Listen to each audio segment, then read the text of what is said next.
Live mula sa TV5 Media Center Reliance.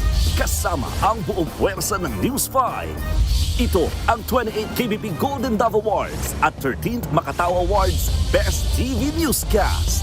Frontline Pilipinas. News 5 Exclusive. Ito po, kawawa na yung mga bata, iniwan po ng mga magulang. Tatlong batang magkakapatid, basta na lamang inabandona ng kanilang nanay at tatay. Ang kaawa-awang lagay ng mga biktima na silip ng News 5. Isa na namang motor taxi rider, hinolda at pinatay ng kanyang pasahero. Kapatid ng rider na sinaksak ng ice pick, nagpatulfo. Matapos ireklamo sa paninita sa isang guro, Gabriel Go ng MMDA suspendido sa clearing operations. Ilan nating kapatid na shock na naman sa taas ng bill sa kuryente. May paliwanag dyan ang Meralco. At eto na nga, Apple David may pa-Bring Your Jowa Day sa PBA. Eto pa nga, panawagan ni Angel Locsin kay Senator Robin Padilla, usap-usapan sa social media.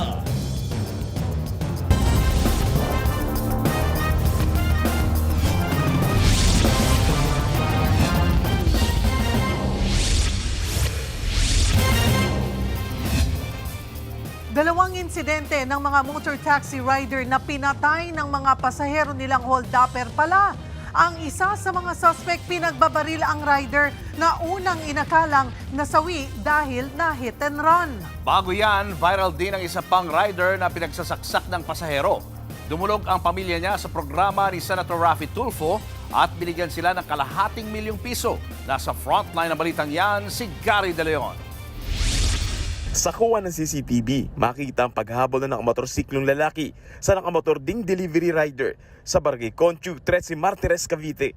Maya-maya pa, maaaninag ang pagbaril ng lalaki sa delivery rider. Bumagsak ang rider at nilapitan ng gunman.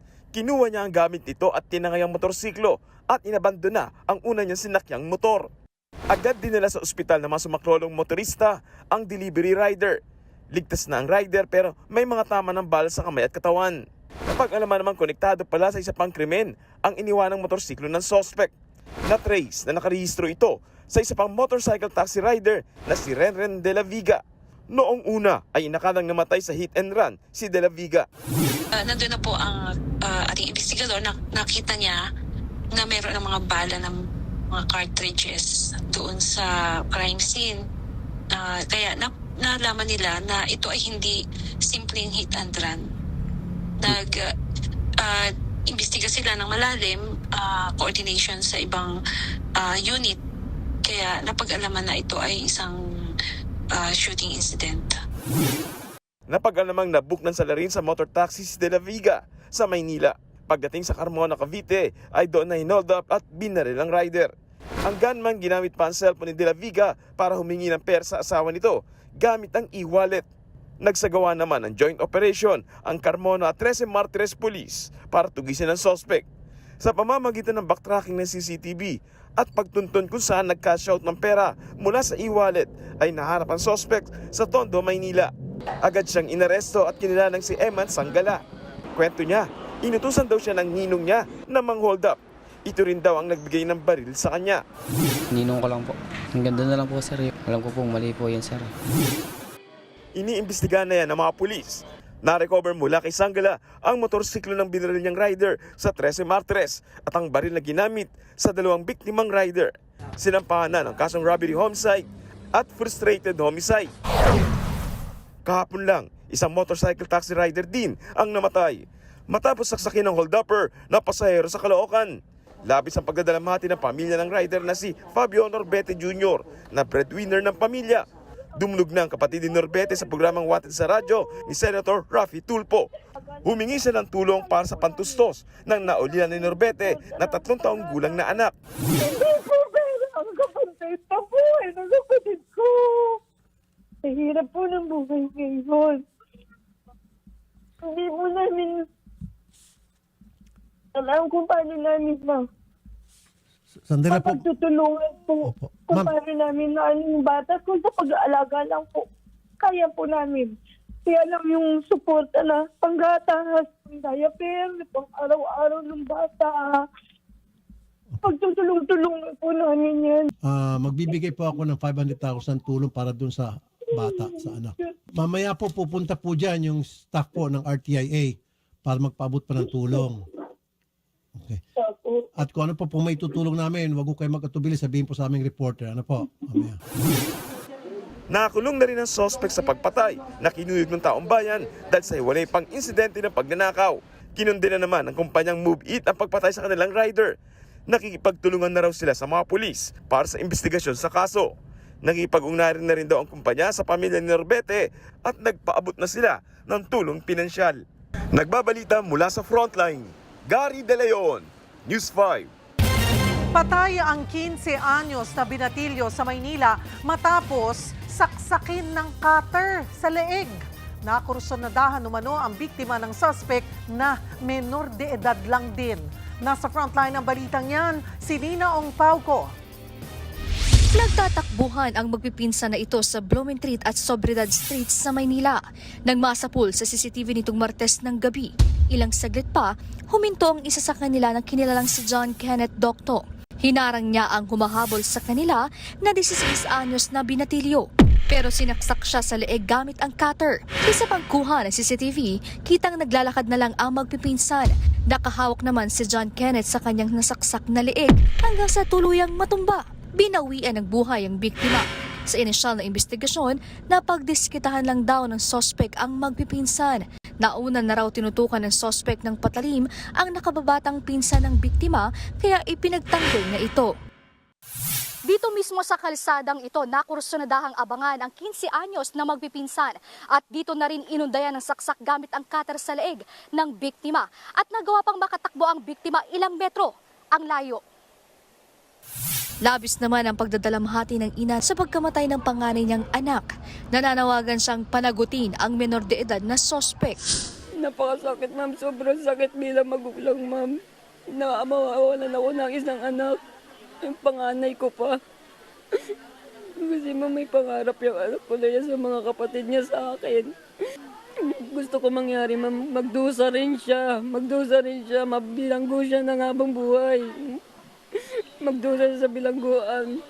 Kasi ma'am, kami, habang buhay namin dadalhin to eh. Habang buhay ako magdudusa dahil wala na yung anak ko. Hindi ko na maibabalik yung anak ko, ma'am. Humihingi rin ng tulong pinansyal ang ina para sa kanyang anak. Sa follow-up operation, nahuli na ang 16 anyos na sangkot sa insidente.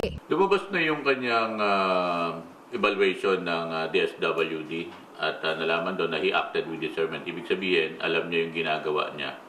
At sasampahan ito ng kaukulang reklamo sa tanggapan ng Taguig para sa kasong murder by stabbing at grave threat dahil yung kasama rin nung ating biktima na pinsan niya na isang grade 8 student, tinutukan niya rin nung bladed weapon. Nasa pangangalaga na ng DSWD ang menor de edad. Nagbabalita mula sa Frontline, Nina Ong Pauco, News 5. Umawat lang sa gulo ng mga lasing na lalaki pero namatay sa pamamarilang isang tanod sa Pasig City. Ang dalawang grupong inawat niya nagsuntukan daw dahil lang sa masamang tingin. Nasa Frontline na balitang yan si Brian Castillo. Nagkakagulo ang dalawang grupo ng mga kalalakihang ito sa gitna ng kalsada sa Barangay Buting, Pasig City. Saktong napadaan ang mga rumorondang tanod sakay ng tricycle.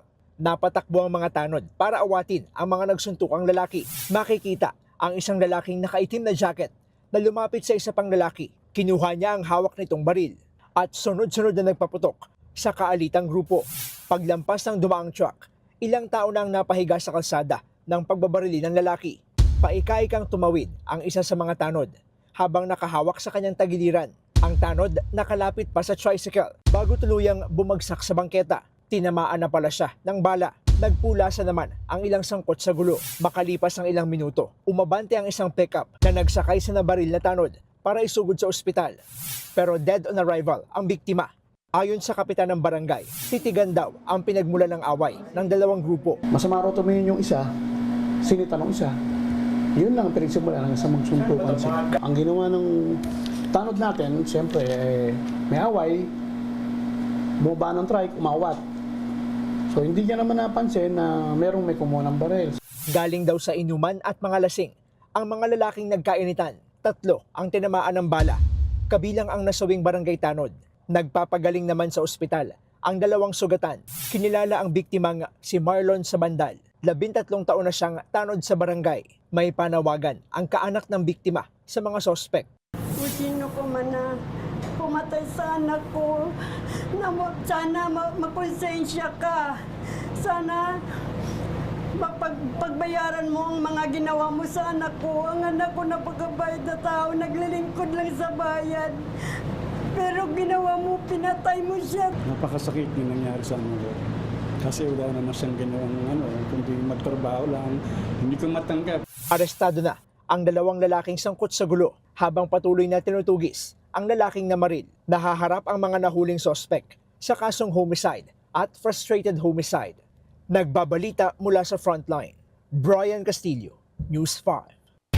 Tila pinabayaan at inabandon na raw ng kanilang mga magulang ang 3 nilang batang anak sa Rizal. Kabilang dyan ang isang sanggol na buong araw hindi raw pinalitan ng diaper at tubig lang ang ininom. Live mula sa Pililla, Rizal, nasa frontline ng balitang yan, si Mon Gualvez exclusive. Mon, kumusta na ang lagay ngayon ng mga bata? Alam mo, Cheryl, nakapanlulumo na mapanood ng video ng mga batang hindi bababa o hindi lalampas ng 8 taong gulang pababa ang edad na tila inabandon na nga ng kanilang mga magulang dito sa Pililla, Rizal. Ang masaklap halos buong araw hindi nakakain ng maayos ang mga paslit ng iwanan ng kanilang mga magulang. Ito po, kawawa na yung mga bata. Iniwan po ng mga magulang. Kanina pa pong madaling araw. Sa viral video na ito, nadatna ng mga residente ang mga bata na yan na iniwan ng kanilang kapitbahay. Isa riyan ng 8-month-old na sanggol na halos mapuno na ng dumi ang diaper. Nadatnan din ang 6 years old itong kapatid na may kapansanan at ang atin nilang 8 years old lamang. Natuntun ng News 5 ang bahay ng mga bata sa barangay Bagong Bayan sa Pililla, Rizal. Kwento ng mga kapitbahay, madaling araw pa raw pala kahapon na tila inabandona ang mga bata. Gabi na nang mapansin nila mga ito. Tubig nga lang po ang pinadede dahil walang iniwan eh. Hindi kumain ng almusal, hindi kumain tanghalian. At yung hapunan, pinagbibigyan po nila lahat. Kaya po nila nalaman na wala na rito. Kasi nga, yung bata iyak na ng iyak. Hindi rin meron siyang anak na malumalaki ulo. Base sa inisyal na investigasyon, dayo lamang sa Pililla ang pamilya mula sa Pasig. Wala raw maayos sa trabaho ang mga magulang ng mga bata at panlilimos lamang ang tanging pinagkakakitaan nila. Masangsang pa rin yung amoy dito sa loob ng bahay kung saan nakita yung mga bata. Yan ay kahit pinalabas na o pinalinis na ng nagpapaupa yung mga gamit nila sa loob na halos puro mga maruruming damit at mga basura na naiwan dito sa lugar. Sabi pa nga ng mga kapitbahay, madalas mag-away ang mag-asawa. Ang pinakahuli ay nito lamang Hunyo na umabot pa sa pagreklamo sa barangay matapos suntukin ni mister ang asawa dahil sa hindi raw pag-uwi ng misis. Kaya hindi po nakauwi si nanay, nagpaumaga na lang kasi alam niya po na magkakaroon po sila ng pagtatalo dahil wala po siyang naiuwi. Wala po siyang nadilihensya. Nakausap ng News 5 ang panganay na kapatid ng mga bata na 15 anyos lamang. Humiwalay na raw siya sa pamilya dahil sa paggamit ng iligal na droga ng kanyang ama. Ba't ka humiwalay sa kanila? Para po may landas ko. Mapunta po ako sa tama. Lagi pong bad trip yun. Ayun po yung baby po, yung 8 months yata. Ayun, sinasaktan niya rin po yan. Binubugbog niya po. Wala pong pinipili yung kahit sino. Wala po siyang konsensya. 8 raw silang magkakapatid, pero nasawi na ang 2. Ang isa dahil nagkasakit nung sila'y nasa Pasig pa, at ang isa naman matapos makagat ng aso nito lamang Abril. Pinaampo naman daw ang isa pa niyang kapatid, habang ang isa ay kasama ng kaanak nila sa probinsya. Sa kabila ng lahat ng ito, hindi raw siya nagtatanim ng galit, kaya mensahe niya sa kanyang mga magulang. Unasan man sila, sana ligtas sila palagi, ayun lang. Diyos na bahala sa kanila. Nasa pangangalaga na ngayon ng Pililla Municipal Social Welfare Office ang mga paslit. Nabihisa na sila ng maayos at napapakain na rin. May ilang residente namang nag-aabot ng tulong sa mga bata. Yan ay lalo't hindi pa rin bumabalik o nagpapakita man lamang ang mga magulang ng paslit. Bagay na iniimbestigahan na rin ngayon ng pulisya. Under Republic Act 7610, pwede po pumasok sa negligence kahit po yung sarili nilang magulang kung may kapabayaan na nakapagdala sa panganib, kapahamakan ng mga menor de edad na bata, anak nila, ay maaari po silang makasuhan. Cheryl, sa ngayon sa isang kwarto muna dito sa Barangay Health Office ng munisipyo, mananatili ang 3 paslit at ang kanilang kuya pansamantala habang ina-assess pa ng mga social workers. Bantay sarado sila ng mga social workers at ng barangay health workers para nga matutukan yung kanilang kalagayan. At sinusubukan din daw tawagan ng Municipal Social Welfare Office ang nanay ng bata pero pinapatay naman daw ang telepono. Sakaling magpakita ang mga magulang ng mga bata ay kailangan muna sumailalim sa proseso ng assessment kung kakayanin pa ba nilang alagaan ng kanilang mga anak o baka may iba doon na guardian na pwedeng tumutok na dito o kung hindi naman, pamahalaan na muna ang mag-handle sa mga kawawang paslit. Cheryl. Maraming salamat, Mon Gualvez. Samantala, pansamantalang sinuspinde si Special Operations Group Strike Force Head Gabriel Go sa pagsama sa clearing operations ng MMDA. Inilabas na rin ng ahensya ang show cause order kay Go para pagpaliwanagin siya sa viral na paninita niya sa isang motoristang guro. Narito ang frontline report. Sir, baka pwede wag din ang liyero sa ano. Kaliwa kayo. Sa ano nyo, nakaka-teacher. Blurred ka naman eh. Huwag ka na lang magpapakilala ng pangalan mo. Ang paninitang yan ni Special Operations Group Strike Force Head Gabriel Go sa isang guro walang helmet sa Baclaran, Parañaque. Umulan ng batikos mula sa iba't ibang grupo. Kaya ang MMDA pansamantalang sinuspinde ang pagsama ni Go sa mga operasyon ng MMDA. Pero paglilinaw ni MMDA Chairman Romando Artes, hindi suspendido sa trabaho si Go. Ang akin lang po masasabi, hindi naman po siguro intention na magpahiya or i-generalize yung mga guro. Wala pong ganong intention, lalo-lalo na po sa aming ahensya. May guidelines daw silang sinusunod sa pag-upload ng video sa social media, kabilang na ang pagbablur ng mga nahuli. Kung matatandaan, 2025 nang ipagbawal ang pagbablog ng mga operasyon ng MMDA nang mag-viral din si Go sa paninita niya sa isang pulis sa Quezon City. Pero ayon kay Artes, pag nasa public place, you don't have to seek the consent. You don't have to seek the consent. Yun yung paniniwala ko, personally and as a lawyer. But again, we'll review the policy and siguro mag-consult kami sa Data Privacy Commission para alam namin yung limits. And again, it's a legitimate government operations na ginagamit nga namin yung mga footages na yan sa protection din ng aming empleyado.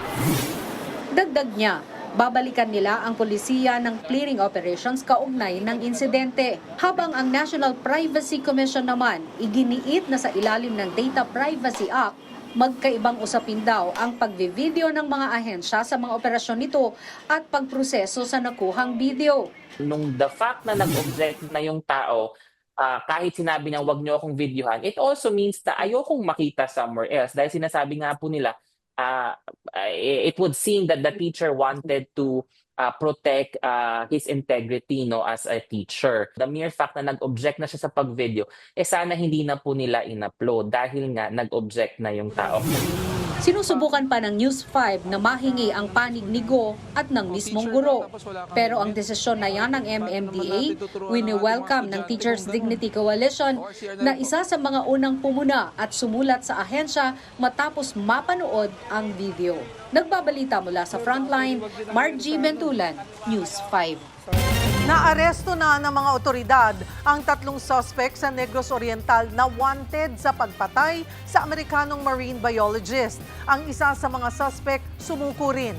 Nasa frontline ng balitang yan, si Mobile Journal, Alexis Ebue.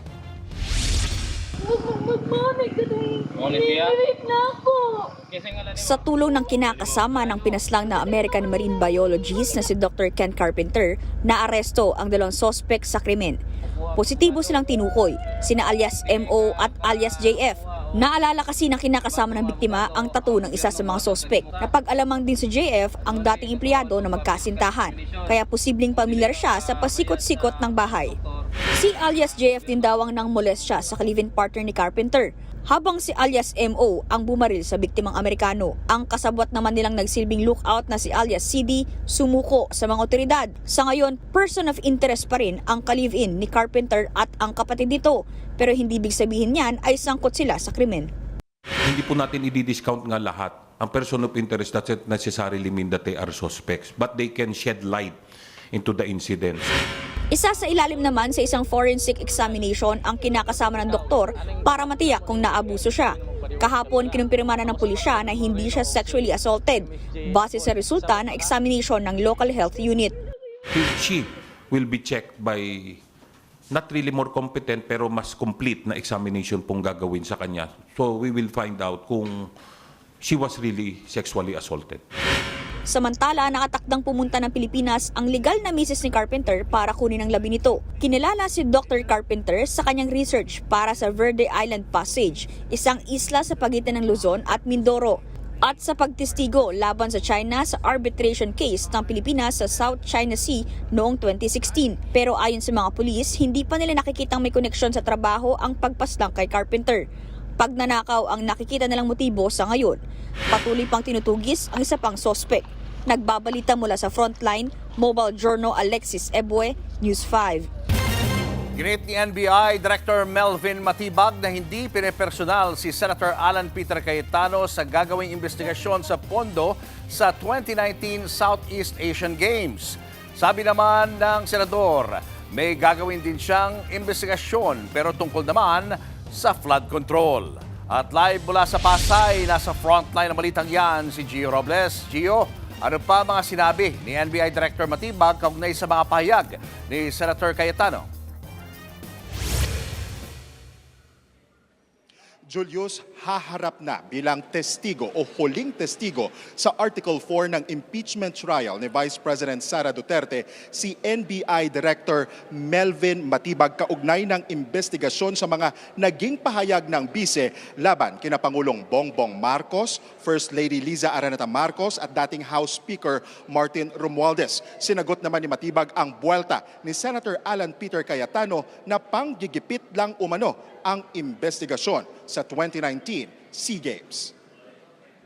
Kung wala kang kasalanan, bakit ka matatakot? Nanindigan si NBI Director Melvin Matibag na walang dapat ikatakot si Senator Alan Peter Cayetano sa investigasyon ng NBI sa pondo ng 2019 Southeast Asian Games. Ayon kay Matibag, mandato ng NBI ang magsagawa ng investigasyon kapag may dumating na reklamo o ebidensya. Sentro ng investigasyon ng NBI ang Philippine Southeast Asian Games Organizing Committee o FISGOC na isang non-government organization o NGO na inatasang mamahala sa operasyon ng 2019 SEA Games. Noong 2019, pinamunuan ang FISGOC ng nooy House Speaker Alan Peter Cayetano bilang chairman. Yung PISCOC nga dahil hindi siya nasubmit sa audit, ano yung mga titingnan natin? Yung mga pumasok na pera because to my initial observation na binigay sa atin, this is about 2.3 or 2.2 billion pesos na pondo ng gobyerno na inilagay po sa PISCOC which is NGO siya, foundation siya na tinayo for that purpose. Ano po? Iginiit ni Matibag na fact-finding pa lang ang isinasagawang investigasyon. Sisilipin dito kung nasa ilalim sa audit at liquidation ang mga gastusin gaya sa uniforme, pagkain, allowance, biyahe at iba pang transaksyon. Pinabulaanan naman ni Matibag ang mga paratang na ginagamit ng NBI ang investigasyon upang takutin o impluwensyahan ang mga senator judge sa impeachment trial ni Vice President Sara Duterte. Nilinaw rin ni Matibag na hindi nasaklaw ng fact-finding investigation ng NBI ang mga aligasyon laban kay Transportation Secretary Vince Dizon dahil naimbestigahan na ito noon at na-dismiss ng Ombudsman. Pero anya, maaari pa ring tawagin si Dizon bilang resource person kung makatutulong ang kanyang testimonya sa paglilinaw ng mga isyong sinisilip ng NBI. Ipinagtanggol din ng palasyo ang NBI sa investigasyon nito.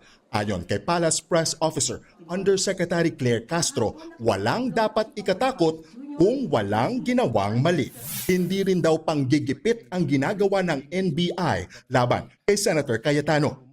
So hindi dapat magkaroon ng reaksyon na dahil iimbestigahan lamang ay sila ay iisa-isahin na.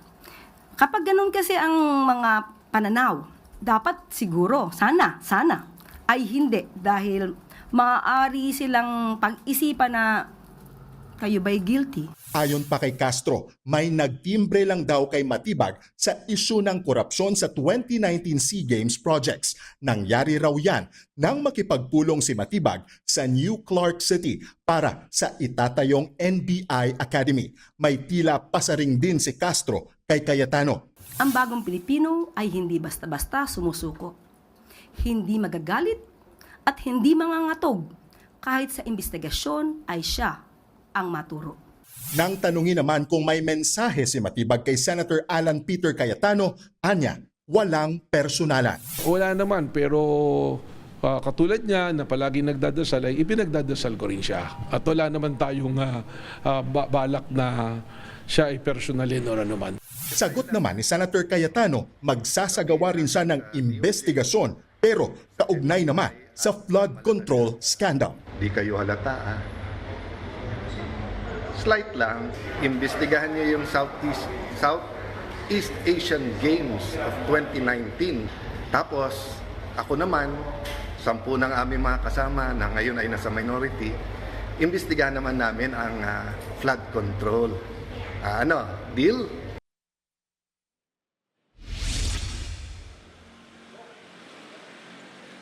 Nirerespeto naman ng Department of Justice ang mandato ng NBI na magsagawa ng investigasyon kaugnay ng mga proyekto para sa 2019 SEA Games. Bagamat attached agency ng DOJ ang NBI, may operational independence daw ito na gampanan ang mga investigative function nito alinsunod sa batas. Julius Balexeo. Maraming salamat, Gio Robles. Ngayon nga ang muling nabuhay ang kontrobersya sa milyon-milyong pisong halaga ng gasto sa Southeast Asian Games noong 2019. Ano na nga ba ang lagay ngayon ng kontrobersyal na venue? At live mula sa Kapas Tarlac, nasa frontline ng balitang yan si Ian Suyu. Ian, ano ang sitwasyon dyan? Cheryl, matapos ngang maungkat ang umano'y mga anomalya sa hosting ng 2019 Southeast Asian Games ay binisita natin itong New Clark City at ang compound nito para silipin kung ano yung status ng mga pasilidad more than almost 7 years matapos yung naturang torneo. Masigabo at matagumpay, ganyan kung ilalarawan ang naging hosting ng bansa sa 2019 Southeast Asian Games. Pero sa kabila nito, ay sunod-sunod ang naging kontrobersya sa pamahalaan. Partikular na ang Philippine SEA Games Organizing Committee o PhilGOC na siyang namuno sa pagpaplano at operasyon ng torneo. At nito lang muling nabuksan ang issue sa umano'y irregularidad sa hosting matapos ang naging pahayag ni NBI Director Melvin Matibag. Isa nga dyan ang kontrobersyal na cauldron na nagkakahalaga umano ng hindi bababa sa 50 million pesos na may kabuuang taas na 12 meters o 41 feet. Sa ngayon ay maayos pa naman ang kalagayan niyan, Cheryl, ng silipin natin. Subalit, hindi na nga ito sinisilaban o naiilawan. Inikot rin natin ang ilang bahagi ng stadium kanina. Maayos ang naging kondisyon at napapakinabangan ng mga trainee ng National Academy of Sports. Dito rin nagsasagawa ng iba't ibang torneo sa ngayon ang collegiate leagues kagaya ng UAAP at NCAA. Maging ang field ay ginagamit rin sa international tournaments gaya ng paparating na Mitsubishi Electric Cup na lalahukan naman ng Philippine National Football Team. Ang Aquatic Center pinuntahan din natin at kanina nga ay maayos rin na nagagamit ng mga atleta. Sinubukan ng News 5 na kunin ang panig ng mga opisyal ng Bases Conversion Development Authority o BCDA pero nasa meeting umano ang mga pinuno nila. Sinabi na ng Office of the Ombudsman na nauna nang na-dismiss ang dating kaso kay ngayon DPWH Secretary Vince Dizon. Si Dizon kasi ang dating president ng BCDA ng mga panahon na itinatayo ang mga pasilidad rito. Absuelto raw si Dizon dahil sa kakulangan ng ebidensya. Cheryl, kung makikita mo nga dito sa aking likuran, ito yung mismong cauldron na naging controversial sa mahabang panahon throughout the tournament. Sinilaban siya after mula nung opening program dati, and then afterwards, pinatayan na rin yan. At hanggang ngayon, sinilip natin kanina, hindi pa rin, putol-putol na actually yung mga cable sa loob niyan, sa mismong bahagi ng cauldron na yan. At nagkakahalaga nga yan sa pag-research natin, 32 million to 50 million pesos ang nagastos para sa pagpapagawa nito. May iba nagpupunta raw dito para mag-picture taking, pero yun na lamang yung purpose niya nitong cauldron na ito. At yun nga, mahigit almost 7 years ang nakalipas, kahit wala nang apoy, hindi na nasisilaban yan, muli pa rin umuusok na cauldron. Yan muna ang latest mula dito sa Kapas Tarlac. Balik sa'yo, Cheryl. Maraming salamat, Ian Suyo.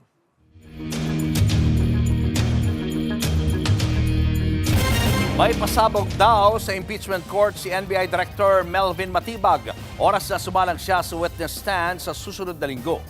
Bukod dyan, sa susunod na linggo din pagdedesisyonan kung bubulot-latin pa ang tax at bank records ni Vice President Sara Duterte. Nasa frontline na balitang yan, si Marian Enriquez. Para makitang walang tinatago at matuldukan na ang usapin sa kanya umanong hindi maipaliwanag na yaman, dapat nga bang pumirma na lang ng bank waiver si Vice President Sara Duterte? Tingin ng Malacanang, meron na po ba tayong nakitang Duterte na nag-sign ng waiver? Baka magkapukpukan pa ng mic dito. So, I don't think so. Hindi niya gagawin yun. ang tila tinutukoy ni Castro ay ang November 2024 na pagdinig sa Kamara kung saan napikon si dating Pangulong Rodrigo Duterte at nag-akmang hampasin ng microphone si dating Senator Antonio Trillanes.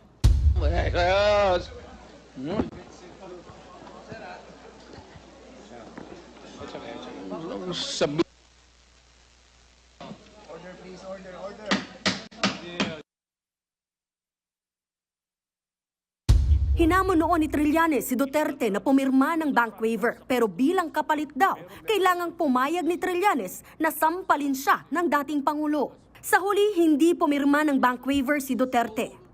Sa susunod na linggo, inaasahang desisyonan ng senator judges kung ipasasabi na ba o hindi ang mga tax, AMLAC at bank records ni VP Sara. Ayon sa tagapagsalita ng impeachment court, asahan na raw na magtatanong ang mga senator judge. Posible rin daw na mangailangan pa ng mas mahabang panahon para mapag-aralan ito. Kahapon naglatag ng dahilan ang prosekusyon at defense teams kung dapat ba o hindi dapat isabina ang mga record. Ipinunto ng prosekusyon na sa impeachment trial ni dating Chief Justice Renato Corona noong 2012, mismong sina Presiding Officer Cheese Escudero at Senator Judge Alan Peter Cayetano na hukom din noong paglilitis ang nagtalakay na dapat masuri ang mga record ni Corona pati sa mga panahong hindi pa ito Chief Justice. Iginit ng prosekusyon mahalagang masuri ang mga dokumento para mabigyang linaw ang umano'y hindi maipaliwanag na yaman ng bise. Kailangan makita ng publiko at ng mga senator judge ang tunay na kulay ng vice-presidente at larawan ng kanyang buong pagkatao bilang isang lingkod bayan. If she amassed staggering amounts of unexplained wealth while she was a vice mayor and mayor, doesn't that say a lot about her unfitness to serve as a vice president? Ang sagot ng defense team, fishing expedition ang hiling na sabina. Hindi rin daw nasasakop ng desisyon sa Corona impeachment ang asawa ng bise na isang pribadong mamamayan. Malalabag daw ang due process, right to privacy at confidentiality ng bise. Sobra-sobra rin daw kung bubusisiin pati mga record ng bise noong siya ay vice mayor pa lang ng Davao City. Impeachment is not a magic word or a magic wand that one can just wave to transform an illegal act into a legal act, to transform unlawful access to lawful access. That is not what the Constitution contemplates. Ang usapin ng tax at bank records ni VP Sara ay paghahanda para sa pinakahuling article na ipipresenta ng prosekusyon, ang unexplained wealth ng bise. Sa pagpapatuloy ng pagliliti sa susunod na linggo, tatalakayin pa rin ang alegasyon ng pagbabanta ni VP Sara sa buhay ni Pangulong Bongbong Marcos, First Lady Liza Araneta Marcos at dating House Speaker Martin Romualdez. Inaasahang sasalang si NBI Director Melvin Matibag na meron daw pasabog ayon sa prosekusyon. Siya raw ang kukumpleto ng naratibo ng naunang 2 testigo mula sa NBI. Isa lang masasabi ko, mabigat. Being the head of the bureau, he has the access. He has access to all of the records sa lahat ng to. Kumbaga, he has the keys to the castle. I'm sure mag-expect kayo ng fireworks next week. There will be fireworks. Bring you on back. Sagot ng defense team, handa sila. I don't want to speculate kung ano yung purpose ni Director Matibag, but I suppose meron pa silang inihahanda na sasabihin niyang karagdagan doon sa mga nasabi ng NBI agent. So kami naman po, siyempre po, prepared din naman kami at patuloy pa rin kami naghahanda para sa isasagawang cross-examination kay Director Matibag kung kinakailangan, depending kung ano yung lumabas sa kanyang direct. Ang Malacanang umaasa na lalabas ang katotohanan sa paglilitis. Hindi magic word ang impeachment. Hindi magic wand ang impeachment. Pero ang magic word ay truth. Nagbabalita mula sa Frontline, Marian Enriquez, News 5. Abiso po sa mga kapatid nating motorista. Posibleng magkaroon ng malakihang taas presyo sa kada litro ng mga produktong petrolyo sa susunod na linggo. Batay sa 3-day trading, nakitang tataas ng 9 pesos hanggang 10 pesos ang kada litro ng diesel, habang 3 pesos and 50 centavos hanggang 4 pesos and 50 centavos ang posibleng dagdag sa kada litro ng gasolina. Maaari pa yang magbago dahil may 2 araw na trading pa. Inaasahan namang mag-aanunsyo ang oil companies ng sarili nilang oil price adjustment sa Lunes.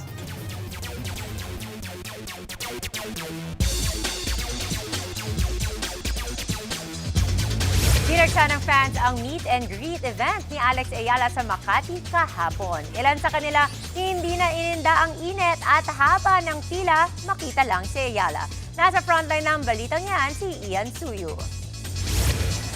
Maaga pa lang, daang-daang fans na ang nag-abang sa isang mall sa Makati City para masilayan si Pinay tennis sensation Alex Ayala sa kanyang homecoming event kahapon. At nang dumating na si Alex, hindi na magkamayaw ang mga fans. Kanya-kanyang hiyaw dito at sigaw ng pangalan ni Alex. Sa event, game na nakipaglaro at nakipagkwentuhan si Alex sa ating mga kababayan. Ang iba naman, sinuwerteng makapagpa-picture sa tennis ace. Ang magkaibigan ngang ito, tuwang-tuwa nang mapirmahan ni Ayala ang kanilang tennis ball. Worth it daw ang 3 oras na paghihintay at pakikipagsiksikan para lang makita si Alex. Amazing, basta sobrang saya. Hindi namin ramdam ang pagod kahit nakatayo kami hanggang kanina. Talagang masakit-sakit na yung aming tuhod pero basta nung napirmahan ni Alex, ibang klase. Ang 80 anyos naman na si Mang Erasmo, hindi ininda ang hirap sa paghinga at paglalakad basta't makita lamang si Alex. Matagal niya na raw kasing pangarap na makita siya.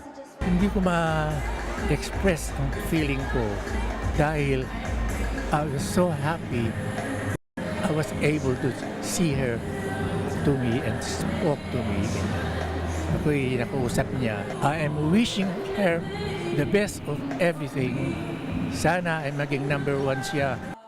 Kaya si Alex, lubos ang pasasalamat sa kanyang Pinoy fans. Maraming salamat sa pagpupuyat, maraming salamat sa pagdadasal. I'm doing my best to make you guys proud and I hope sana subaybayan niyo ako in my next matches and in my journey to come. Matapos ang kanyang homecoming events, inaasahang magbabalik ensayo na si Ayala para sa Mubadala DC Open na gaganapin sa mga susunod na linggo sa Washington DC sa Amerika. Nagbabalita mula sa Frontline, Ian Suyu, News 5. Susunod! Ginang natagpo ang patay sa loob ng kanyang bahay. Nakatali ang kamay at pinuluputan pa ng kumot ang ulo. At simpleng cake at make-up sa kasalang Bea Alonso at Vincent Co, usap-usapan pa rin. Abangan ang lahat ng yan sa pagbabalik ng Frontline Pilipinas.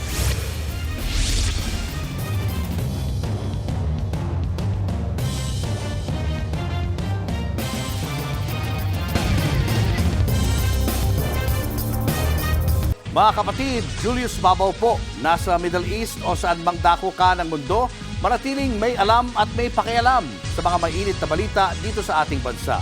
Simulan po natin ang bawat araw sa tuloy-tuloy na balitaan sa Frontline. Mag-follow at mag-subscribe sa social media pages ng News 5. Level up daw, akyat bahay ang nahuli ng barangay sa Tarlac City. Paano ba naman kasi naabutan nila sa banyo na amoy shampoo at sabon pa ang lalaking magnanakaw sana? Nasa frontline ng balitang yan si Brian Castillo. Nakaabang sa harap ng pinto ng banyo ang kagawad na ito nang rumisponde sa isang bahay sa barangay San Vicente, Tarlac City. Busnikin mas muli ang kalalaban niya, brother. Ang nasa loob ng banyo, isang lalaking hubot-hubad. Ba't ka nakahubad? Nakaupo sa inodoro at mukhang katatapos ng maligo ng lalaki na isa palang magnanakaw. Kwento ng rumispondeng kagawad, nagising at naalarma ang may-ari ng bahay nang makarinig ng ingay mula sa kanilang banyo. Laking gulat niya nang makita ang hindi kilalang lalaki na naliligo sa kanilang banyo. Agad niyang isinara ang pinto ng banyo para di makatakas ang nanloob na sospek. Natrap tuloy sa banyo ang magnanakaw. Doon na nagpasaklolo ang biktima sa barangay. Nung pagdating ko doon, yun nga, sabi ko sa kanya, huwag kang lumaban. Sabi ko, kagawad ako. Naliligo, basang-basa eh. Nung amoyin ko, amoy shampoo pa nga at amoy sabon eh. Iba na yung mga magnanakaw ngayon, level up na sila. Sa inisyal na investigasyon, nakapasok ang sospek sa bahay nang pwersahing buksan ang pinto. Hinala ng mga otoridad, posibleng inakala ng sospek na walang tao sa bahay, kung kaya't naligo pa siya bago magnakaw. Nasa kustodiya na ng Tarlac Police ang sospek. Nagbabalita mula sa Frontline. Brian Castillo, News 5.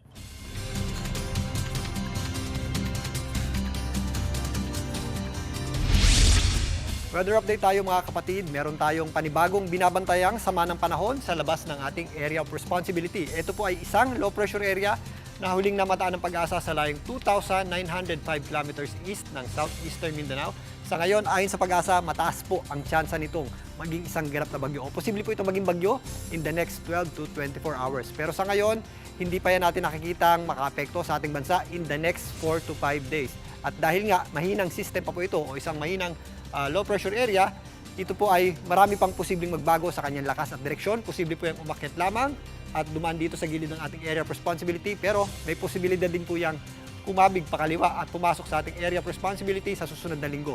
Kung sakali, yan po ay mabibigyan ng local name na Quiapo at ang ating pang-apat na bagyo ngayong July. Pero sa ngayon, magiging erratic pa po o pabago-bago ang nature niyan at babantayan po natin yan sa mga susunod na araw.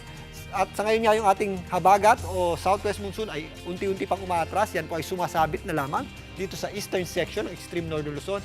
Ang malaking bahagi po ng ating bansa ay makakaranas pa rin po ng mainit at malinsahang panahon. So para pong tag-init yung ating weather ngayon dahil po sa ating tinatawag na easterlies at mahina nga ang epekto ng habagat. Dahil po dyan, ang buong bansa po ay makakasama ng maliwalas sa panahon maliban lang sa mga afternoon showers o yung ating mga localized na pag-ulan na kadalasang nangyayari tuwing hapon at gabi. Pero again, mag-ingat pa rin po tayo mga kapatid dahil ito pong mga pag-ulan sa hapon at gabi kadalasan po ay mga thunderstorms na kung saan may mga pag-ulan po yan na malalakas na may kasamang pagkulog at pagkidlat. Although hindi nagtatagal, minsan may possibility rin pong magkaroon tayo ng mga buhawi o yung mga ipo-ipo at minsan may pag-ulan din ng yelo o hail. Kaya paghandaan din po natin yan mga kapatid. Dito nga sa Metro Manila, mababa pa rin po ang ating tsansa ng pag-ulan sa maghapon.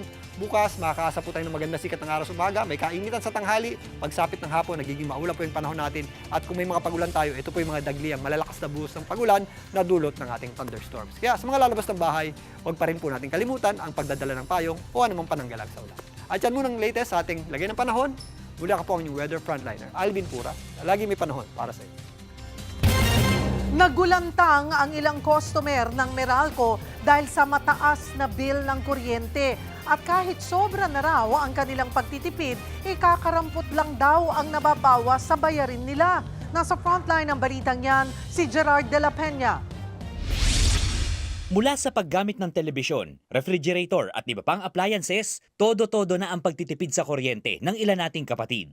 Pero sa kabila ng pagtitipid, nabulaga pa rin ang ilan sa mga customer na matanggap ang kanilang electric bill nitong buwan ng Mayo at Hunyo. Naabutan naming nagbabayad ng kanilang bill sa kuryente ang residente mula sa Santa Ana na si Nova Salvador. Umabot daw ng halos 4,000 piso ang kanyang bill. Nagtanggal lang rep, hindi ka na nagra-rice cooker, nagkakalan ka na nga. para lang bumawas, wala pa rin, ganun pa rin. Ganun di, pag di mo binayaran, mapuputulan kami. Aniya, nagreklamo na sila sa Meralco, kaugnay ng hindi maipaliwanag na taas singil sa kuryente. Yan din ang hinaing ng isa pang customer ng Meralco na si Shirley Pucan ng North Caloocan. Umabot kasi sa halos 4,000 ang bill niya sa kuryente noong Mayo. Doble raw yan kumpara sa bill niya noong Abril na nasa higit 2,000 piso lang.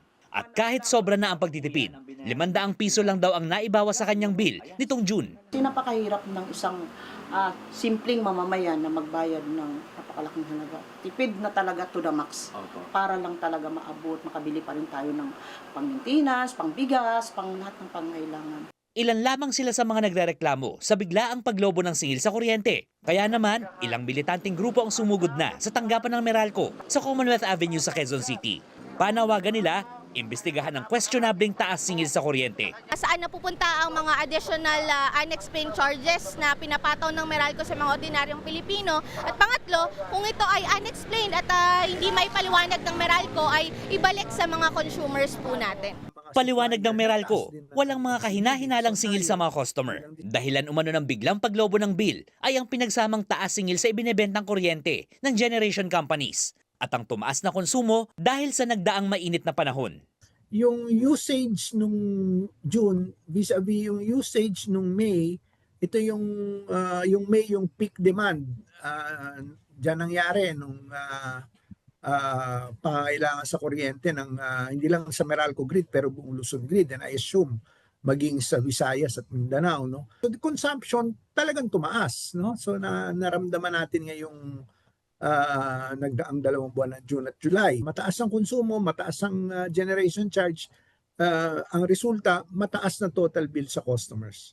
Dahil dyan, naglabas na ng resolusyon si Senator Risa Ontiveros upang imbestigahan ang paglobo ng singil sa kuryente. Gayon din ang umano'y maling pagbasa sa metro ng kuryente. Handa naman daw ang Energy Regulatory Commission na bigyang linaw ang mga mekanismo para sa karapatan ng mga consumer.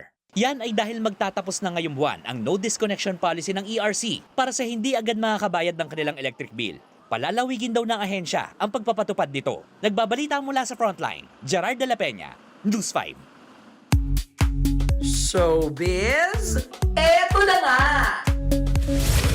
Mga kapatid, eto na nga ang mga umaarangkadang showbiz balita ngayong Huwebes.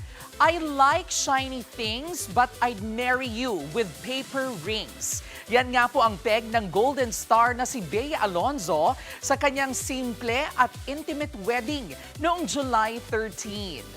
Usap-usapan nga ang simpleng kasal nila ng businessman na si Vincent Co sa Makati City Hall. Hanggang sa wedding cake nilang nasa 3,000 piso lang. At eto pa nga, ultimo makeup ng aktres, abay DIY lang pala.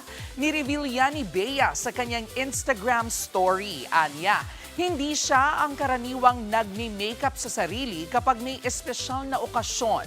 Pero noong kasal niya, sabi niya, quote-unquote, it just felt more personal.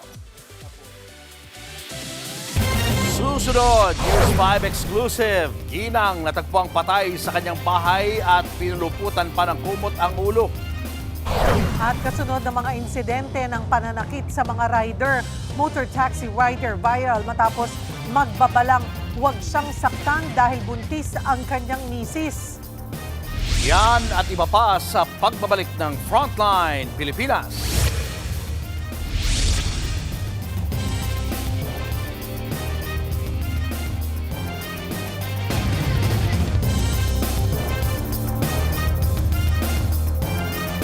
Mga kapatid, Julius Babaw po. Nasa Middle East o sa amang dako ka ng mundo, manatiling may alam at may pakialam sa mga may init na balita dito sa ating bansa. Simulan po natin ang bawat araw sa tuloy-tuloy na balitaan sa Frontline. Mag-follow at mag-subscribe sa social media pages ng News 5. Ninakawan at hinihinalang sinakal ng kumot ang isang ginang sa Dinalupihan, Bataan. Nakapulupot pa ang kumot sa leeg ng biktima at nakagapos din ang kamay nito nang madatnan sa kanyang bahay. Kwento ng kanyang kapitbahay, may nakita raw siyang motorsiklo na pabalik-balik sa bahay ng ginang. Kalaunan, nagpunta ang kapatid ng biktima dahil hindi ito makontak. Doon pa lang nadiskubre ang bangkay. Pagnanakaw ang nakikitang motibo sa krimen. Nawawala ang di patukoy na halaga na kita ng tindahan at isa pang cellphone ng biktima na may e-wallet. Iniimbestigahan na ng mga pulis ang insidente. Nangamba na para sa kaligtasan ang ilang motor taxi riders lalo't sunod-sunod ang krimen na sila ang binibiktima. Nag-viral nga ang isang rider na naglagay ng sulat sa kanyang helmet para huwag siyang saktan. Narito ang Frontline Report. Ito ang viral photo ng isang motorcycle taxi rider. Ilang araw makalipas patayin sa saksak ng ice pick ang isang rider sa Caloocan. Ang suspect, pasahero niya. Bukod dyan, isa pang delivery rider ang binaril. Kwento ng uploader ng viral photo na si Primo Baconawa, pauwi na ang kanyang girlfriend nang i-share ang naturang larawan. Naantig po ako. Nasaktan din po kasi syempre malala din po kasi yung krimen dito sa atin. Kaya po na-post ko po yun para awareness din at makalampag din po natin ang government pagdating po sa mga nangyayari po sa bansa natin. Gaya ni Primo at ang viral na motor taxi rider, ilan pa sa mga kapatid nating rider at pasahero ang nangangamba para sa kanilang kaligtasan matapos ang mga insidente ng pagpatay. Siyempre, apektado yung hanap buhay namin kasi una-una, yung nangyayari ngayon, sunod-sunod yung krimen. Natakot kami, lalo pag ang pasahero namin sa gabi, lalaki, yun ang inaano namin, kinakabahala namin. Tsaka yung mga lugar na alanganin, doon kami nababahala eh. Nag-pick up ka ng pasahero, di mo sure, pagsakay niya kung kriminal na ba yung sakay mo, wala kaming assurance. Pag bumabiyahe kasi ako, sir, namimili lang talaga ako ng booking. Malaking epekto yun sa aming mga rider, sir. Tulad yan, yung nangyari na yan, saksakan na yan, saka yung barilan na yan. Siyempre, madami ng lugar na hindi talaga safe. Nakakalungkot lang po, sir, kasi sunod-sunod na po eh. Kaya ako ngayon, doble ingat. Pag sa gabi, hindi na ako masyadong nagsasakay lalo pag lalaki. Tsaka pag mga iskinita, hindi ko na pinapasok. Umuwi kagad kasi ng maaga eh. Ang masasabi ko lang, yung maging visible yung mga pulis. Lalo na sa gabi. Kasi sa gabi lagi ang krimen eh. Para kay Rider Safety Advocate of the Philippines founder na si retired Police Colonel Bonifacio Busita, hindi na dapat makontento sa investigasyon at pagsasampa ng kaso o pagkulong ang kapulisan. Dapat daw masolusyonan ang krimen para hindi na ito maulit. Ay kung huli lang ng huli ng suspect, hindi ina-address ano ba yung tunay at malalim na dahilan, pwedeng bukas or sa next week or next month may mapipiktima rin. Nagbabalita mula sa Frontline, Margie Bentulan, News 5. Matapos ang isang 5-set thriller kagabi, bigong masungkit ng Alas Pilipinas men's team ang panalo kontra Cambodia sa Southeast Asia V-Cup Games sa Ilocos Sur. Kinuha ng Cambodia ang first at third set ng laro, habang rumesbak naman ang Alas sa second at fourth set. Pero sa tie-breaking fifth set, dito na kinapos ang ating mga pambato. Pero nanguna sa Alas si Jude Garcia na may 20 points. Susunod na makakaharap ng Pilipinas ang Indonesia bukas, July 17. Putok lang mga kapatid, magbabalik pa ang Frontline Pilipinas.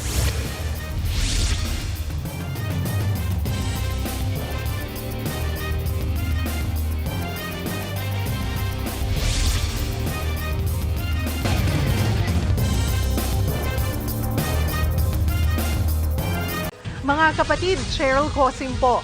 Nasa Estados Unidos, Canada o saan mang dako ka ng mundo, manatiling may alam at may pakialam sa mga mainit na balita dito sa ating bansa. Simulan natin ang bawat araw sa tuloy-tuloy na balitaan sa Frontline.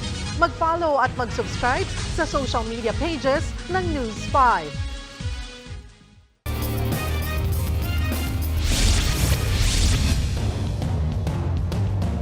Aabot sa 22 milyong pisong halaga ng iligal na produktong petrolyo ang nasamsam sa Dinalupihan, Bataan. Mahigit 100 litro ng diesel, gasolina at ethanol ang nakumpiska sa anti-smuggling operation na ikinasa ng mga otoridad kaninang madaling araw. Nadiskubre ang mga ito sa mga tanker truck na i-deliver na sana. 8 ang naaresto dahil nakita ang wala silang permit mula sa Department of Energy. Nahaharap na ang mga suspect sa kaukulang kaso.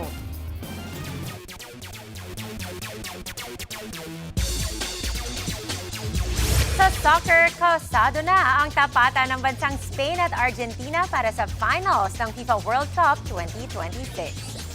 Ito ay matapos talunan ng Argentina ang England sa semi sa score na 2-1. Inaabangan ang magiging tapatan ng dalawang team dahil player ng Espanya ang 19-year-old na football rising star na si Lamine Yamal. Kasabay niyan, viral ngayon sa social media ang photos ni Argentinian star Lionel Messi kasama si Lamine Yamal nung baby pa ito ng taong 2007. Sa Lunes, magtatapat ang dalawang yan para sa titulo bilang World Champions. Showbiz, eto na nga! Mga kapatid, eto na nga, ilang araw na lang mapapanood na sa New York Asian Film Festival ang most awarded film ng MMFF 2025 na Manila's Finest. Nakatakda nga po itong ipalabas sa Miyerkules, July 22 sa IFC Center sa New York City sa Amerika. Kasunod nito ay ang question and answer session kasama ang lead actor na si Piolo Pascual at ang direktor na si Raymond Red. Iikot ang kwento ng Manila's Finest sa isang pulis na harap sa gang war, mga protesta bago ideklara noon ang martial law. Humakot ang pelikula ng 8 parangal sa Metro Manila Film Festival last year, tulad ng 3rd Best Picture at Best Cinematography. Eto pa nga, mga kapatid, papalapit na ang susunod na SONA o State of the Nation Address. Kaya history class muna with kapatid anchor Lord De Vera. Hindi lang talumpati ng Pangulo ang pag-uusapan dito, kundi pati ang mga kwento, kontrobersya, red carpet moments at kasaysayang bumuo sa bawat SONA. Makakasama natin sa klase ang mga historiador na sina Vic Torres at Xiao Chua, pati na ang content creators na sina Yula Aurelio, James Caraan at RJ Sotelo. Abangan ang mga ibabahagi nilang kaalaman sa TikTok Live ng News 5 alauna ng hapon bukas. Susunod sa ating K-Alaman, ano nga ba ang tunay na kahulugan ng komunismo? Tutok lang mga kapatid, magbabalik pa ang Frontline Pilipinas.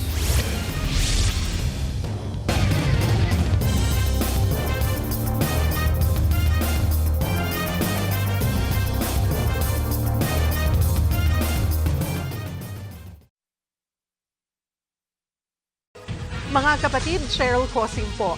Nasa Estados Unidos, Canada o saan man dako ka ng mundo, manatiling may alam at may pakialam sa mga maiinit na balita dito sa ating bansa. Simulan natin ang bawat araw sa tuloy-tuloy na balitaan sa Frontline. Mag-follow at mag-subscribe sa social media pages ng News 5.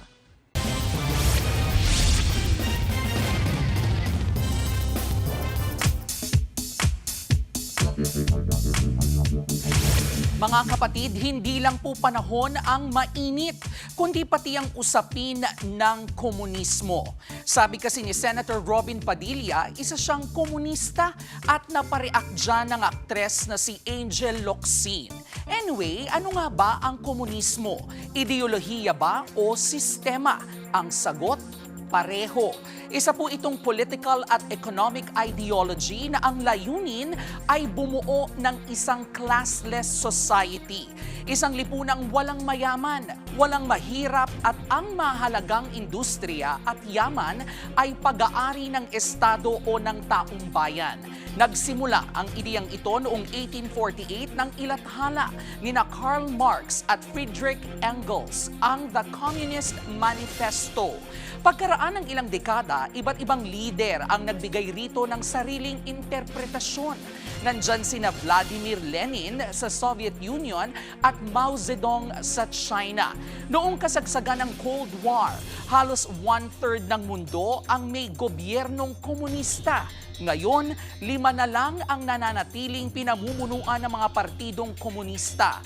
Yan po ang China, North Korea, Vietnam, Laos at Cuba. Sa Pilipinas naman, noong 1968 ay itinatag ni Jose Maria Sison ang Communist Party of the Philippines. At noong 1969, isinunod ang armadong sangay nito na New People's Army.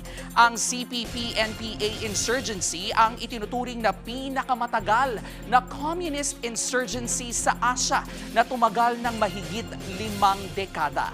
Mga kapatid, isang seryoso at malalim na usapan ang komunismo. Hindi lang po ito isang salita. Isa itong ideyang humubog sa kasaysayan ng mundo at hanggang ngayon ay pinagtatalunan pa. Yan po ang ating K-Alaman. K-OK. Susunod, presong nagpaalam na magbabanyo lang, nagtangkang tumakas. At Apple David at basketball player Chad Gamad present sa Jowa Day ng PBA. Yan at iba pa sa pagbabalik ng Frontline Pilipinas.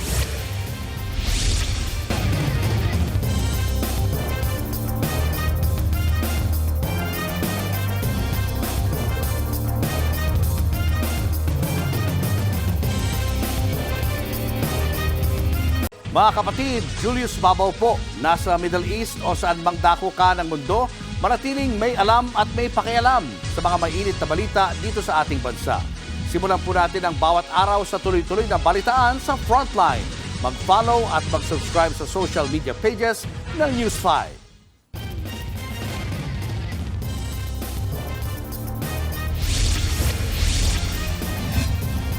Binusisi sa Senate Impeachment Court ang video clip ng pagbabanta ni Vice President Sara Duterte kay Pangulong Bongbong Marcos sa unang 6 na araw ng paglilitis. Para sa prosekusyon, yan ang pinakamalakas na ebidensya. Habang sa defense naman, pinunto ang konteksto. Narito ang Frontline Report. May kinausap na ako na tao. Sinabi ko sa kanya, kapag pinatay ako, patayin mo si BBM, si Lisa Araneta, at si Martin Romualdez. No joke. No joke. Nagbilin na ako, ma'am. Pag namatay ako, sabi ko, huwag ka tumigil hanggang hindi mo mapatay sila. And then he said yes. Ang video clip na yan ng pagbabanta umano ni Vice President Sara Duterte sa buhay ni Pangulong Bongbong Marcos, First Lady Liza Araneta Marcos at dating House Speaker Martin Romualdez ang pinakamalakas na ebidensya raw na ipinresenta ng prosekusyon. Sa unang 6 na araw ng impeachment trial, unang sinagot ang mga tanong na, totoo ba ang video na yan? Baka naman AI yan. Sagot ng unang testigong si NBI Senior Agent John Mark Calilong. After screen recording, there's an output video. I compared the output video with the November 23, 2024 video and ensured that the contents are identical. Kalaunan mismo ang defense team na ni VP Sara ang gumamit ng naturang video at ipinunto ang konteksto kung bakit nasabi ng bise ang mga sinabi niya. Triggered lang daw si VP dahil inaagrabyado ang kanyang staff. Sinasabi po ba ng depensa na yung mga alleged threats o alleged incitements ni VP Duterte ay prompted nung detention ni Attorney Lopez? Yes, Your Honor. There was a systematic oppression made by the House of Representatives dating back from even before their mini trial, Your Honor. Nang ma-authenticate ang video, mas lumalim ang usapan. Ang sunod na tanong, seryoso ba ang banta? Ang ikalawang testigo na si NBI Regional Director Attorney Jeremy Lotok, sinugundahan ang nauna ng pahayag ng kanyang tauhan na si Calilong. The utterances made by the Vice President was serious and the threat was real and actual, sir. The threat is absolute, sir. Okay. Thank you, Mr. President. Muling giit ng depensa, importante ang konteksto. Hindi raw sapat ang kontrobersyal na pahayag para sabihin agad na merong high crime o betrayal of public trust. Paano rin daw sasabihing pagbabanta ang ginawa ni VP Sara, gayong hindi naman ito nagdulot ng takot? Banta ba talaga o baka naman babala lang? Dapat ba na ang supposed victim nakaramdam talaga siya ng threats? Or is it enough that the general public considers the statement threatening? Yung sagot po ng prosecution hindi po galing sa opinion ng aking mga kasama. Ito po ay isang decision.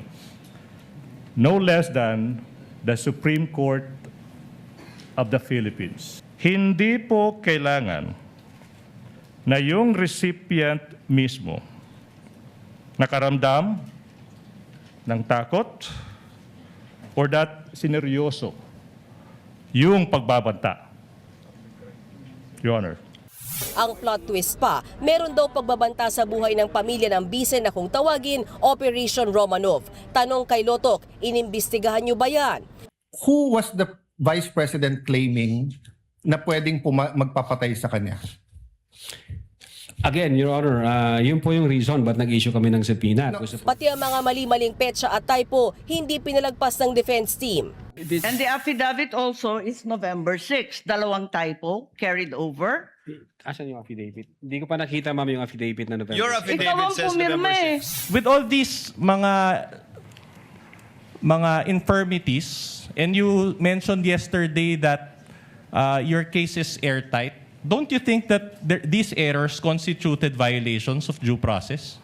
The existence of these typographical errors does not alter the fact that the video exists, does not alter the fact that the Vice President uttered those statements.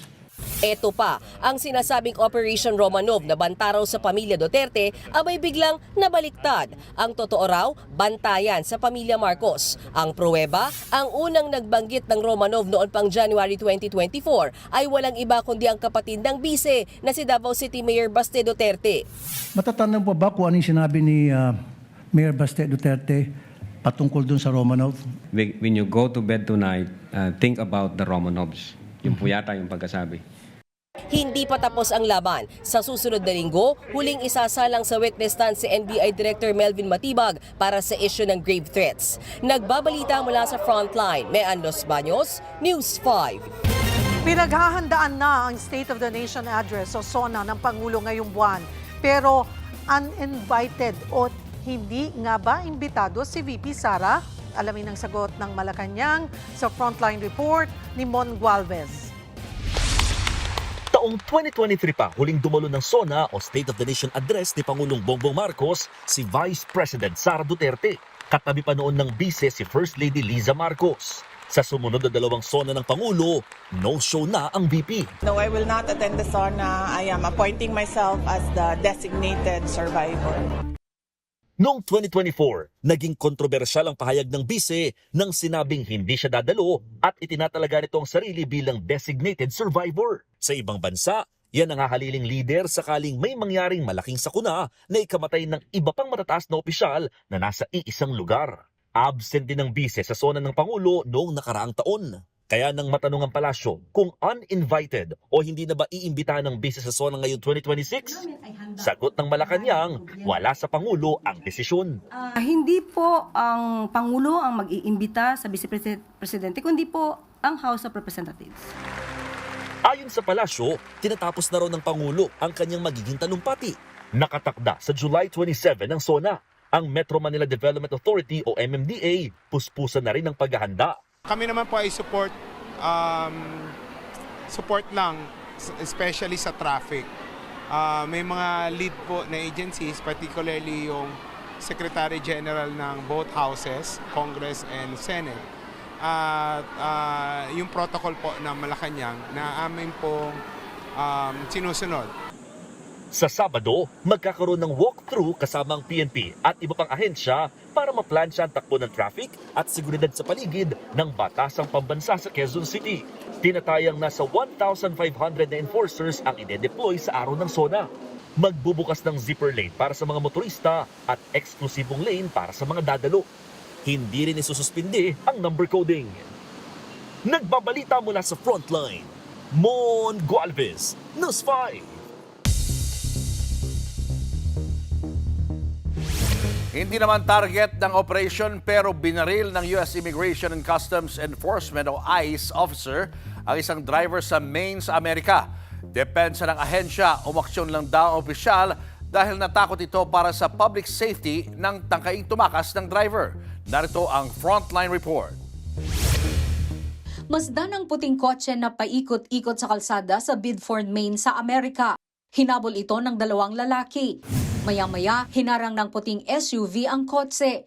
Nang makorner ito, pinaligiran ito ng US Immigration and Customs Enforcement o ICE officers. Isang nagtutok ng baril sa driver's seat. Ilang minuto ang nakalipas, binuksan nila ang sasakyan saka inilabas ang hindi na gumagalaw na driver. Base sa report, namatay ang biktima sa pamamaril ng ICE officer. Kinilala ang 26 years old na biktima na si Johan Sebastian Duran, isang Colombian. Depensa ng US Department of Homeland Security, bumaril ang ICE agent dahil natakot ito para sa public safety dahil nagtangkang tumakas ang driver. Hindi ipinaliwanag ang nasabing banta, pero wala umanong nakuhang baril o armas sa biktima. Base sa report, nakatanggap ng order ang ICE na merong illegal alien sa lugar. Bago pa mapuntahan ang kanilang huhuliin, namataan nila ang puting kotse mula sa nasabing address. Dito na nangyari ang insidente. Pinaiimbestigahan na yan. Hustisya naman ang panawagan ng mga kaanak ng biktima. Nagresulta rin ito ng protesta sa estado dahil hindi ito ang unang beses na may binaril at napatay ng ICE officers. Nagbabalita mula sa Frontline, Mark G. Bentulan, News 5. Showbiz, eto na nga!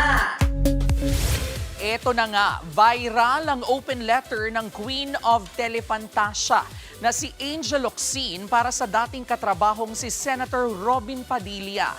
Sa kanya nga pong Facebook post, kahit papano'y natuwa raw ang aktres sa pag-amin ng senador na isa itong komunista. Inalala pa ni Angel ang mga kwento sa kanya ni Robin tungkol sa buhay nito sa bundok. Pero kwestiyon ni Angel kung bakit nanahimik umano ang senador noong ma-red tag siya. Tinapos ng aktres ang kanyang mensahe sa panawagang quote-unquote, "Tama na kuya, gising na, hindi pa huli ang lahat." Paliwanag naman ng senador, hindi ang komunismo ni Karl Marx ang kanyang tinutukoy, kundi ang nauna pang uri nito na anya'y unang isinagawa ng mga Kristiyano at Muslim. Eto pa nga, umpisa pa lang ng laban sa Araneta kahapon, abay, may nanalo na. Naispatan ang Letran Knights Guard na si Chad Gamad na sinasamahan ng on-duty sports reporter na si Apple David sa PBA Season 50 Governors Cup. Kinakiligan naman ng netizens ang pagiging supportive ni Chad sa kanyang Apple of My Eye. Sa isang interview, ibinahagi rin ni Chad na nakatulong sa kanya ang pagkakataong makapanood ng PBA Games upang makapag-obserba at makapaghanda para sa anyay pro years ng kanyang pagiging atleta. At yan nga po ang ating mga showbiz update at K-Alaman ngayong Webes. See you tomorrow mga kapatid. Ako po si Jervy Wrightson. Yan. Apple! Yes. Kumusta? Nakapag-concentrate ka ba sa trabaho mo? Oo, nakapag-focus naman. Pero kasi siya, madalas ako nanonood din ng games niya. So sabi nga niya, it's his opportunity, since free naman siya kagabi, to show his support. And manood na rin ng games live. Doon ang sabi niya, to see the level of competition sa professional basketball. So ano na yan, double purpose na rin sa kanya. Haba ng hair mo. So, tawag doon, jowa, ano? Jowa? Jowa din. Jowa din. At saka napakilala ko pa rin siya sa mga colleagues doon. Kasi siya yung pinakilala niya ako sa teammates niya, sa coaches niya. So, Oo nga naman, next dapat time, siya rin. papakilala ko dito. Okay, magkaka-jowa day tayo dito sa Dineclare na Frontline. namin na may jowa day simula ngayong araw. Dalhin mo si Mamo, diba? Dadalhin mo si Luke. O Oo, ikaw dadalhin mo rin si Chad. So, ha? kailan? Sige. Kailan ang jowa day natin? Kailan siya magiging free? Pag-uusapan natin yung official jowa din natin. Sige, kamusta na lang kay Chad ha? Para Oo, makilala rin nag-enjoy natin. naman siya. Nag-enjoy naman siya. Yes, yes. Saka syempre, napipicture niya na yan di ba? Eventually, magiging professional. Hopefully. Pero medyo may feel of the game, the professional level na din siya. Tapos siya pa rin ang reporter noon. Oo. Sana. Thank you, Apple. Bukas nyo kami ulit abangan dito sa TV5 sa 1PH, RPTV, True TV at 105.9 True FM. Kami ang inyong mga kapatid sa Balitaan at Public Service. Kinilig ako doon. Ayan, haba ng air mo talaga. Walang iwanan mga kapatid sa Frontline Pilipinas. Susunod na ang Sigabo.